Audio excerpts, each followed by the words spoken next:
কেন বিকাশ ভট্টাচার্যের বদলে সুপ্রিম কোর্টে বৃন্দা গ্রোভারকে আইনজীবী হিসেবে নিয়োগ? এবিপি আনন্দে জানালেন আরজিকর মেডিকেলে নিহত চিকিৎসকের কাকিমা।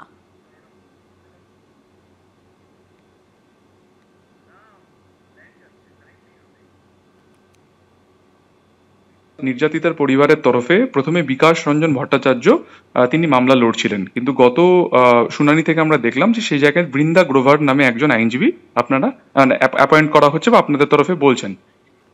আপনাদের বক্তব্য কি এই ব্যাপারে?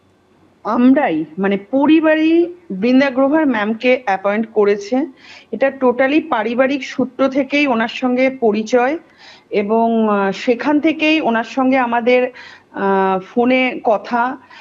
তারপরে যেইভাবে আমরা চেয়েছি যে ম্যাম আপনি আমাদের হয়ে কেসটা লড়ুন, তো উনি বলেছেন ঠিক আছে আমি লড়বো।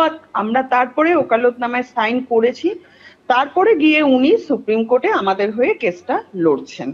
আমরা শেষ শুনানিতে দেখেছিলাম যে বৃন্দা গ্রোভার মারফতই নির্যাতিতার বাবার একটি চিঠি চিফ জাজের বেঞ্চে পৌঁছেছিল, এবং সেই চিঠি দেখে তিনি অত্যন্ত নিজের কনসার্ন ব্যক্ত করেন। এই চিঠি যখন সেই সময় বৃন্দা গ্রোভার মারফতই পাঠানো হয়েছিল পরিবারের তরফে। হ্যাঁ, সেটা তো আমরা দেয়া হয়েছিল, আমরা যেগুলো বিচারাধীন বিষয়ে আমরা তুলে দিয়েছিলাম, বলেছিলাম। উনি সেখান থেকে উনি যেটা করার মনে করেছেন সেটা উনি কোর্টকে দিয়েছেন আর কি, এটাই। আগে বিকাশ রঞ্জন ভট্টাচার্য ছিলেন, বদল কেন করা হলো পরিবারের তরফে আইনজীবী? বদল একটা কারণেই করা হয়েছে, সেটা হচ্ছে আমরা কোনো রাজনীতির রং চাই না। আমরা দেখুন, একটা কথা পরিষ্কার করে বলে দিই, সেটা হচ্ছে বিকাশ রঞ্জন স্যারও নিজের থেকে এসেছিলেন, উনিও নিজে থেকে কেসটা লড়তে চেয়েছিলেন। আমরা তখনও ওকালতনামায় সাইন করে ওনাকে পারমিশন দিয়েছিলাম। উনি আমাদের হয়ে হাইকোর্টে রিপ্রেজেন্ট করেছেন এবং বিনা পারিশ্রমিকেই উনি কেসটা লড়েছিলেন। কিন্তু কোথাও গিয়ে যত দিন গড়িয়েছে আমাদের মনে হয়েছে যে এটা রাজনীতির রংটা বেশি লাগছে। তো আমরা চাইনি যে আমাদের মেয়ের এই বিচার প্রক্রিয়ায় কোনো রাজনৈতিক রং লাগুক। সেই কারণেই আমরা অনেক চিন্তা ভাবনা করে আমরা লয়ার চেঞ্জ করেছি।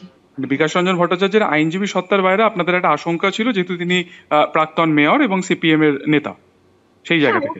হ্যাঁ, ওটা কোথাও গিয়ে আমাদের মনে হয়েছিল যত দিন এগিয়েছে। আচ্ছা, দ্বিতীয়ত হচ্ছে একটা বিষয় যেটা জল্পনা আসছে, সেটা হচ্ছে যে সিপিএম এর একজন কেন্দ্রীয় নেতৃত্বের তরফে বৃন্দা গ্রোভারকে অ্যাপয়েন্ট করা হয়েছে এবং পরিবারের তরফে পরবর্তীকালে যোগাযোগ করা হয়েছে। এই ব্যাপারটাতে কি ধোঁয়াশা রয়েছে? না না না, এটা সম্পূর্ণ মিথ্যা।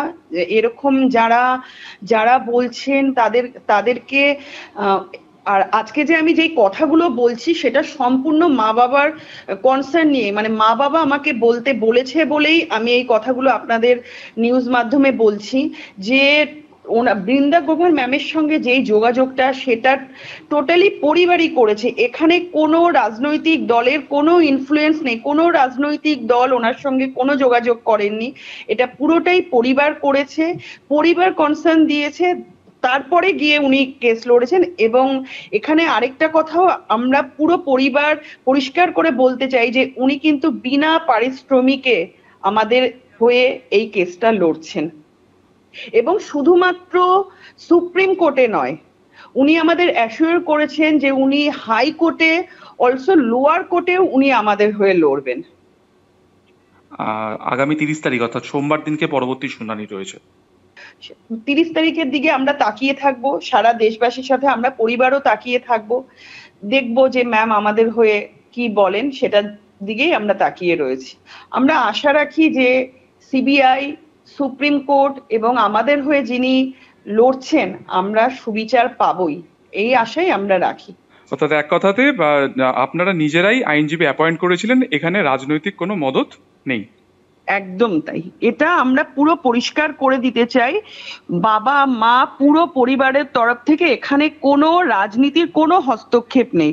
এটা পুরোটাই পরিবার যোগাযোগ করেছেন এবং পরিবারই ওনাকে অ্যাপয়েন্ট করেছেন।